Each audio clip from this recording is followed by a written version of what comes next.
name's Robyn, and I'm here to tell you about an exciting book that's coming out this week.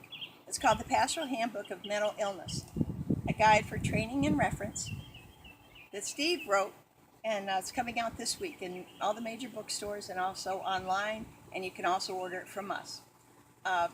In 2004, Steve and I began a ministry called Heartfelt Counseling Ministries.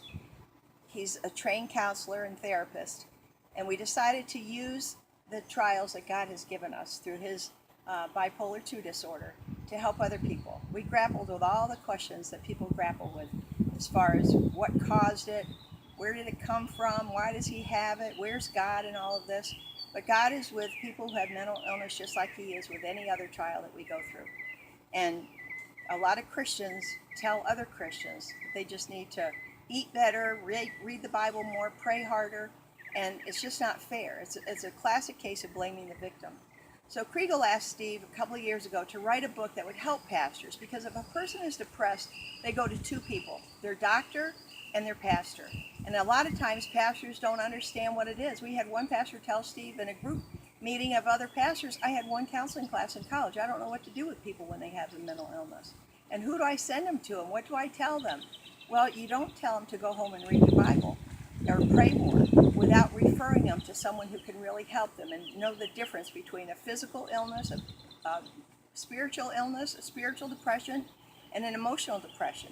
And you don't treat a physical depression with a spiritual cure, which is praying alone. Of course, that's good for any illness, but that's not going to cure a person of a biological imbalance in their brain.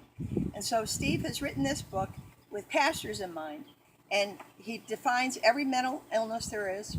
He starts out in alphabetical or anorexia nervosa.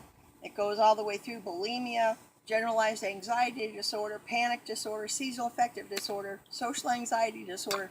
Goes through all the disorders, and he explains each one. And he has headings under those illnesses: definition of the illness, the median age of onset, risk factors, treatment options, general consideration, tips for the pastor, and referral protocols. So this is really going to be a quick reference for a pastor. There's 50 plus questions in the back that are very frequently asked of us. There's charts about the medication charts, what medications are used for what, antipsychotic medications, antidepressants, mood stabilizers. So anyway, this book is going to be a great reference for your pastor. It'll also be great if you know someone, or if you yourself are a Christian counselor and you understand somewhat about mental illness, but you don't really know about the spiritual ramifications of it and the questions that Christians grapple with when they're in the throes of a major illness like this. So I highly recommend it. I recommend the man that wrote it, and I recommend the book, and I know it'll be a help to you. It comes out this week in all the stores, June 26th, and thanks for your time. God bless.